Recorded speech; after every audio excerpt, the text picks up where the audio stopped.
Hoje nós vamos discutir um pouco do que é esse objeto, né? O que é esse fenômeno do populismo e como ele se relaciona com a crise da democracia.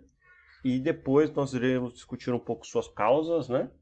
As suas consequências e, por último, trabalhar sobre o conceito efetivamente de populismo, que, como nós vamos ver a partir de hoje, é um conceito extremamente polissêmico, é um conceito extremamente aberto a diferentes interpretações do que seja esse fenômeno, porque essa relação populista, que aí é uma representação direta de uma autoridade política com o povo, uma conexão direta, uma autoridade política com o povo, em oposição a uma elite, seja uma elite política, seja uma elite econômica, seja uma elite intelectual, ou uma elite cultural, que se oporia aos interesses e valores desse povo imaginado, né? A gente vai ver ao longo da história diversas construções a respeito dessa contraposição, seja no campo da esquerda, né, movimentos socialistas, se a gente pegar, por exemplo, a experiência bolivariana na América Latina, uma experiência que tem esse elemento da representação direta do povo contra uma elite, que elite oligárquica, burguesa capitalista, com conexões com o Império norte-americano, que se oporia à expansão da democracia na Venezuela, como também um populismo de direita, conservador, xenofóbico, na qual a Alemanha deve ser para os alemães, a França para os franceses, fazer a América great again, fazer a América forte de novo frente às ameaças das elites globalistas, às ameaças da migração. Então, proteger o povo norte-americano,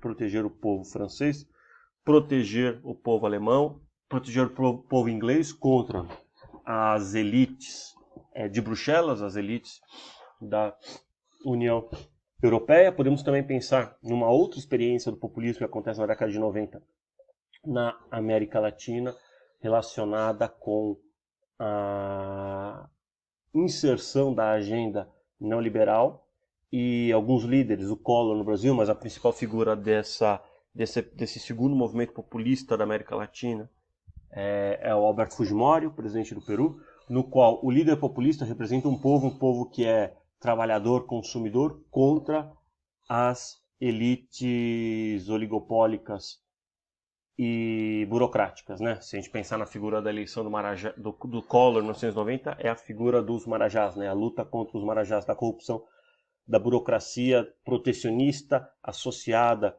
com o empresariado que impedia o bem-estar do povo, né? Então, na verdade, você vai observar diversas construções dessa relação liderança política povo contra uma elite corrupta que se opõe aos interesses desse povo. A gente pode pensar também no século XIX, as primeiras experiências populistas na Rússia e na Inglaterra, que estava nos Estados Unidos, estava associada com um populismo da população agrária, com um populismo no qual o povo puro, virtuoso, eram os camponeses, né?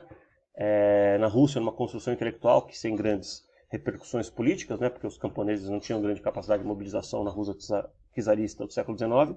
Ao mesmo tempo, nos Estados Unidos, nas grandes planícies, né? No meio oeste americano, vai ter a criação do Partido Populista, né? The People's Party, que vai ter grande influência política nos governos estaduais, mas nunca consegue ter um desempenho grande para ocupar o governo federal. Então, na verdade, você tem uma experiência ao longo dos últimos 2 séculos e meio muito grande de projetos populistas, né? Então, a gente vai tentar entender ao longo da disciplina o que são esses projetos populistas. Mas uma coisa interessante para a gente pensar sobre o populismo, inclusive para pensar o horizonte geográfico do qual eu comecei a discussão com vocês, é a relação do populismo com a democracia. O populismo ele é mais presente nos regimes que, de alguma forma, legitimam seu poder a partir da vontade popular, a partir de alguma espécie de método eleitoral. A América Latina é o continente que tem as experiências democráticas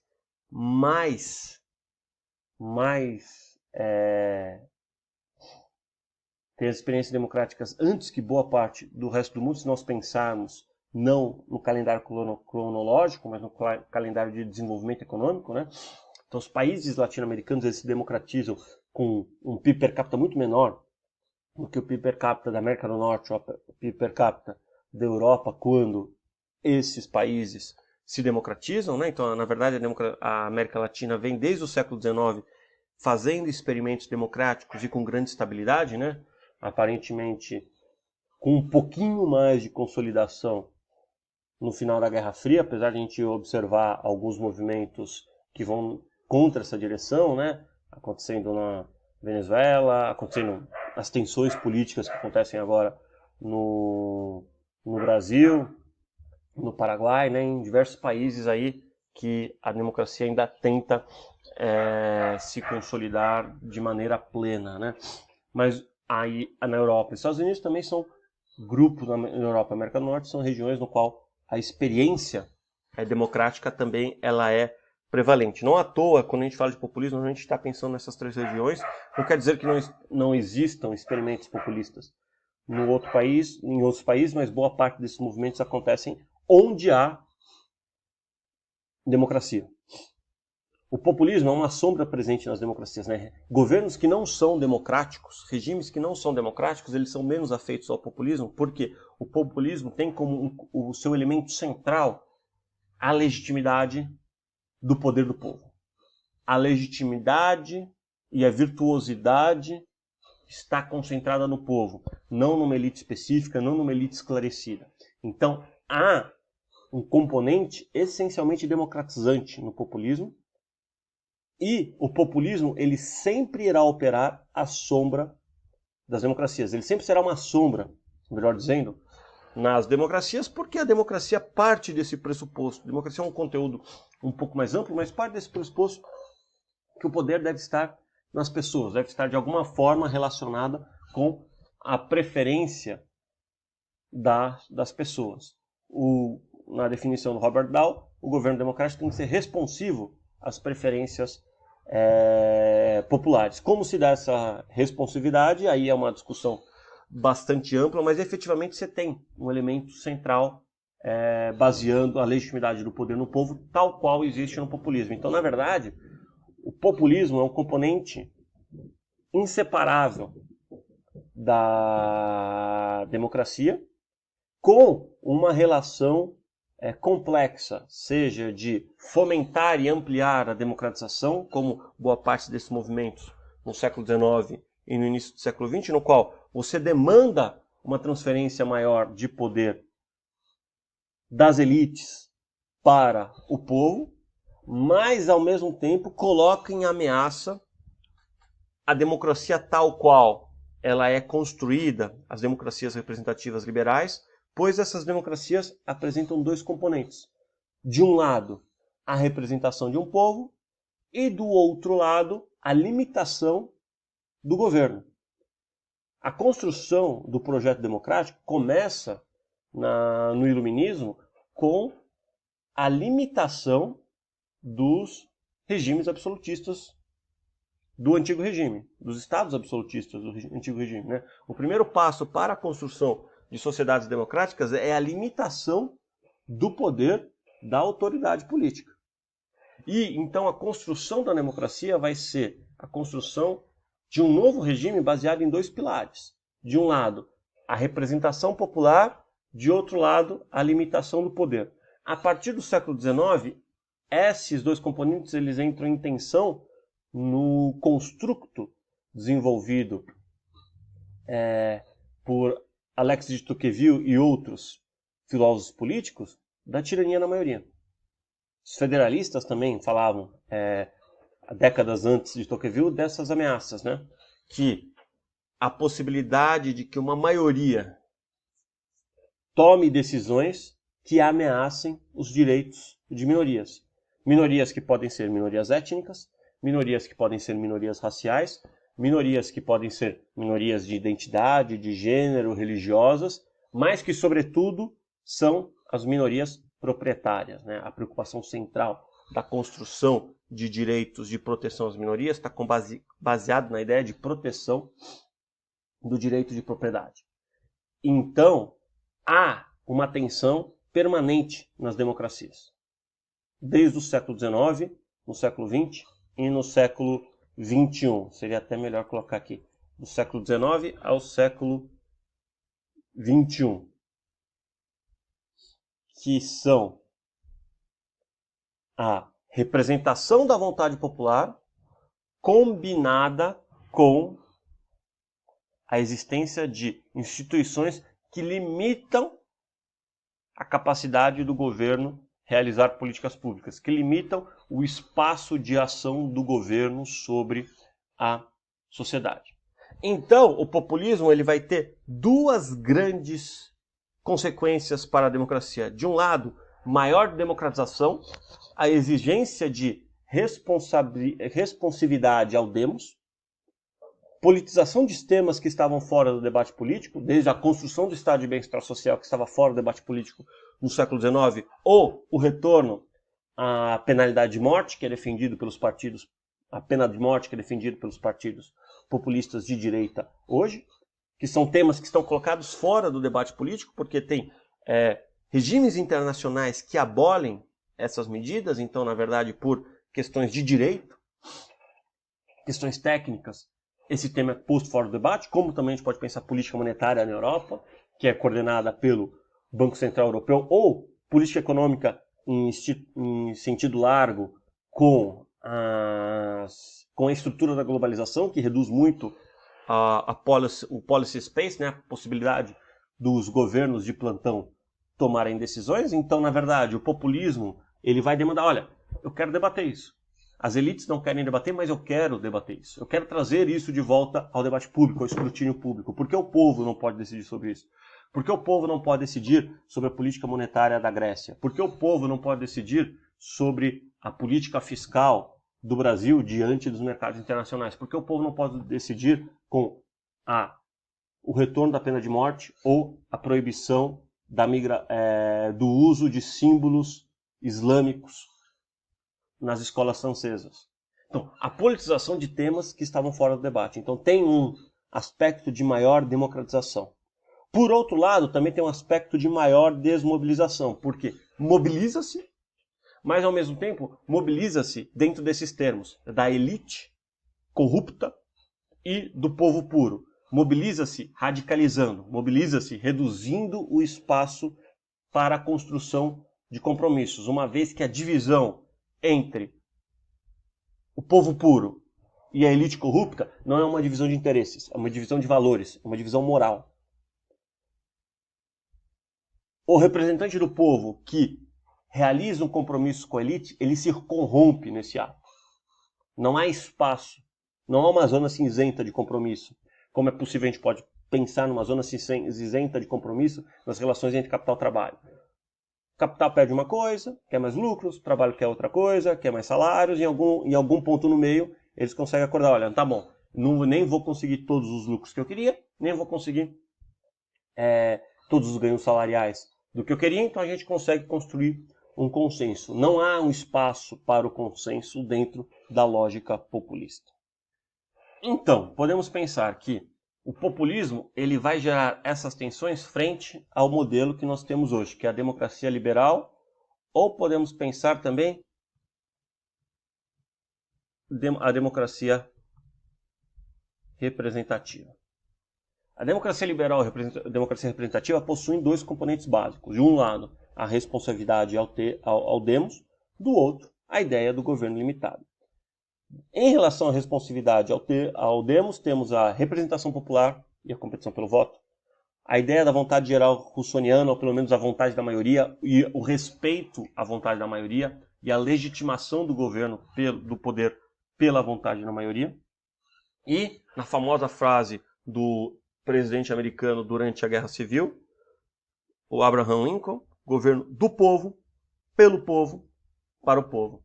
Enquanto o outro componente é a ideia do governo ilimitado, que tem suas origens nas lutas contra o absolutismo, mas que vão se consolidar nos regimes democráticos como proteção das minorias contra a tirania. Instituições que reduzem o poder do executivo para evitar viés autoritário e despótico. Você pode pensar a divisão tripartite do poder, um judiciário, um legislativo independente, mas sobretudo um judiciário, as cortes. As estruturas de checks and balances propostas, pesos e contrapesos propostos pelos federalistas, estão associados aí na divisão tripartite de poder montesquiano. A criação de agências horizontais de controles, da accountability horizontal, né? Ministério Público, Tribunais de Contas, o Controladoria Geral, diversas agências que têm como papel fiscalizar o comportamento do governo, né? Que a atuação daquela agência não é produzir uma política pública para a sociedade, não é o Ministério da Saúde, não é o Ministério da Educação, que vai entregar um serviço, um produto para a sociedade, mas sim ela vai entregar controle sobre o governo, para evitar que o governo, de um lado, corrompa para o lucro pessoal ou corrompa para a perpetuação no poder, que produz o empoderamento de agentes que não se legitimam pelo voto. E aí existe uma tensão constante nos regimes democráticos de que o poder eleito pelo voto popular não pode fazer certas coisas que são bloqueadas por autoridades instituídas sem a consulta ao voto, como uma corte, Suprema Corte de Justiça, como agências de controle horizontal, que possuem mandatos independentes do governo de plantão. Isso gera uma contradição, uma tensão presente em todos os regimes democráticos contemporâneos. Então, há essa aparente contradição entre governos limitados e responsividade popular que são exploradas pelas lideranças e pelos movimentos populistas, né? Porque possui uma tensão permanente no mundo contemporâneo entre, de um lado, você quer empoderar o Estado, aumentar suas capacidades para ele transformar a sociedade, produzir mais justiça social, produzir mais desenvolvimento econômico, produzir o que quer que o demos ache que deva ser produzido, mas ao mesmo tempo reduz essa capacidade de tomar decisão por parte do governo de plantão, por parte do Estado, a aumentar os pontos de veto dentro do sistema político, né? A gente pode colocar do Estado barra do governo, né? A aumentar esses pontos de veto dentro do sistema político, então obrigando mais negociação ou tirando uma boa parte da discussão do que possa ser realizado. Então a gente pode pensar aí o debate sobre a pena de morte, que está colocado fora do debate público em diversas sociedades, porque eles participam de um regime internacional que proíbe esse tipo de medida, né? A Convenção Europeia. Então você não pode discutir esse tema. Seria isso legítimo? Seria isso ilegítimo? Agora, uma questão importante para a gente pensar é que, apesar dessa aparente contradição, existe uma afinidade entre o governo limitado e a responsabilidade popular. Por quê? Os dois componentes eles são importantes para o funcionamento das democracias representativas. E aí você tem as tensões e os paradoxos do populismo em relação às democracias. Porque, de um lado, eles aprofundam a democratização ao problematizar e politizar temas que não eram problematizados ou politizados, mas ao mesmo tempo eles ameaçam a estabilidade na democracia, porque as democracias têm como base os processos eleitorais. Democracias são, numa definição minimalista, regimes políticos no qual o governo perde eleições.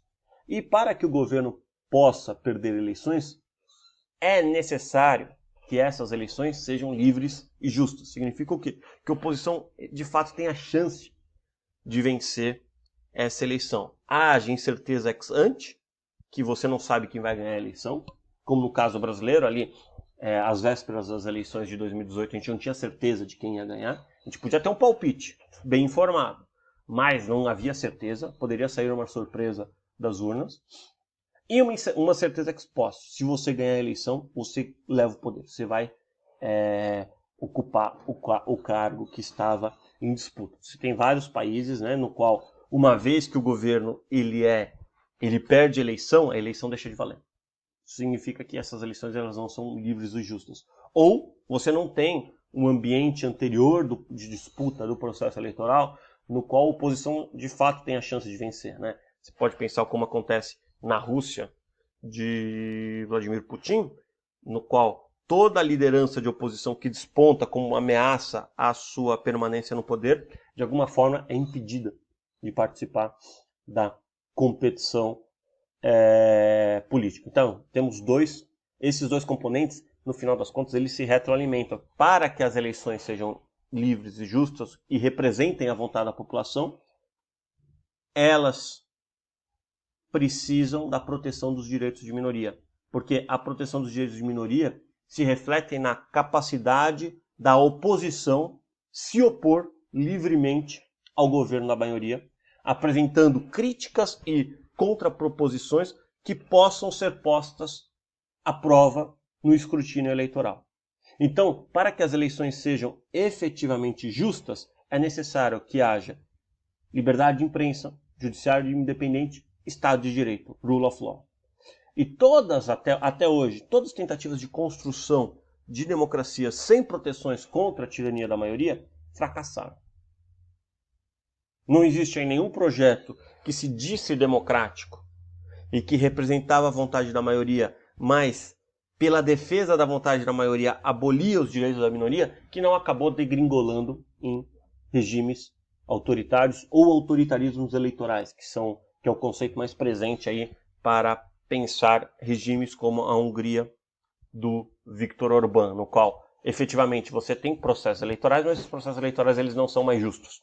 Esses processos eleitorais não garantem uma possibilidade de contestação do governo por parte do poder, por parte das minorias, né, por parte da oposição. E a gente poderia pensar, então, dentro dessa tensão, qual que é o grau necessário e desejável de proteção aos direitos de minoria. Uma vez que o conceito fundamental que vai sustentar essas tensões é a ideia da tirania da maioria, que é uma preocupação central do pensamento aristocrático e liberal do século XIX, no qual há uma constatação de que o sufrágio universal representava uma ameaça profunda às propriedades, ao direito de propriedade. Então, os liberais e os conservadores, o Thomas Macaulay, o David Ricardo, viam com muita reticências a expansão do sufrágio universal, porque colocaria em xeque o direito de propriedade, pois a maioria da população é sempre composta de não proprietários, né? A maioria da população é sempre composta de pobres, dos que têm menos recursos, que, se tivessem o direito do voto e pudessem colocar a sua vontade política como a vontade do governo, operariam de forma que a propriedade e a riqueza da minoria fosse contestada, fosse prejudicada. Esse consenso também estava presente nas esquerdas. Há um excerto célebre do livro sobre as revoluções em França, do Marx, corrigindo aqui, a luta de classes em França, de 1848 a 1850, não as revoluções em França. A luta de classes em França, quando ele vai falar, olha, existe uma contradição desse novo regime, né, que ele está discutindo as eleições que levaram o Luiz Bonaparte ao poder, eleito como presidente da França, quando fala, olha, esse regime político joga o poder para os não proprietários, enquanto o regime econômico coloca o poder entre os proprietários. Isso não funciona. Isso tem uma contradição. Inclusive, nesse período, Marx via a democracia como um atalho para a construção do socialismo. Então havia um grande consenso no século XIX de que sufrágio universal era incompatível com o regime capitalista, né? Haveria um consenso entre a direita e a esquerda da existência de uma incompatibilidade entre democracia e capitalismo. Só que no século XX a gente observa essa possibilidade de compatibilização, inclusive com bastante sucesso do capitalismo com democracia, com a possibilidade de compromisso de classes, né? A existência de um espaço no qual o proletariado e a burguesia podem encontrar uma zona no qual ambos melhoram, firmando esse compromisso, e depois com a pluralização dos interesses na sociedade, sendo bastante difícil você pensar numa dualidade proletários-proprietários para entender as democracias industrializadas do século XX, né? A pluralidade de interesses no Brasil é muito maior do que em uma separação em dois grupos, né? Você tem muito mais interesses e valores sendo postos à disputa no processo político do que dois grupos organizados ali com bases materiais, né? Então, há a possibilidade de superação dessa incompatibilidade em democracia e, inclusive, essa relação se inverte pela literatura da ciência política. Hoje há evidências muito fortes que indicam que, na verdade, liberdade econômica é uma condição necessária, mas não suficiente, para a produção de um sistema democrático, né? A liberdade econômica estimula a pluralização da sociedade, estimula o desenvolvimento econômico das sociedades, a expansão e multiplicação dos interesses que se organizam, que é uma base fundamental para a consolidação da democracia. Toda a literatura sobre a modernização democrática vai constatar que regimes democráticos que se consolidam em sociedades com um certo grau de riqueza, o PIB per capita da Argentina de 76, o PIB da Tailândia, PIB per capita da Tailândia nos anos 2000, que foi a transição autoritária de um país mais rico. Países mais ricos que esses dois viveram anos e anos e anos em regimes democráticos, atravessaram diversas crises, mas nunca passaram por uma transição autoritária. Então a literatura vai encontrar que, obviamente, não é suficiente, né? A gente tem diversos exemplos de regimes capitalistas que são ditaduras, e talvez o mais célebre desses exemplos seja a ditadura do Pinochet, no Chile, no qual se tinha efetivamente a implementação de um radical programa de liberdade econômica, um radical programa neoliberal concomitante a um sistema político autocrático, mas há uma afinidade entre ampliação das liberdades econômicas e ampliação das liberdades políticas, algo que não era previsto pela filosofia política do século XIX. Só que o populismo ele vai voltar à criação dessa dualidade. Por quê? O projeto populista é a realização da tirania do povo. O povo ele é dotado da virtude, o povo é dotado da legitimidade política, e as elites, o establishment político, o establishment econômico, o establishment cultural, barram a realização dessa vontade do povo. Então, efetivamente, o projeto populista é o projeto de realização da tirania da maioria, no qual a vontade do povo se realiza independente de instituições de controle que possam vir a se opor a esse projeto, né? O projeto populista é a criação de instrumentos que eliminem os limites ao governo democrático, que eliminem as limitações construídas durante os últimos 3 séculos sobre os governos de plantão, garantindo que, a partir do processo eleitoral, o governo eleito, representante do povo, da liderança populista, possa realizar a agenda que representa a vontade geral, que representa a vontade do povo, cujo principal intérprete, obviamente, é a liderança populista.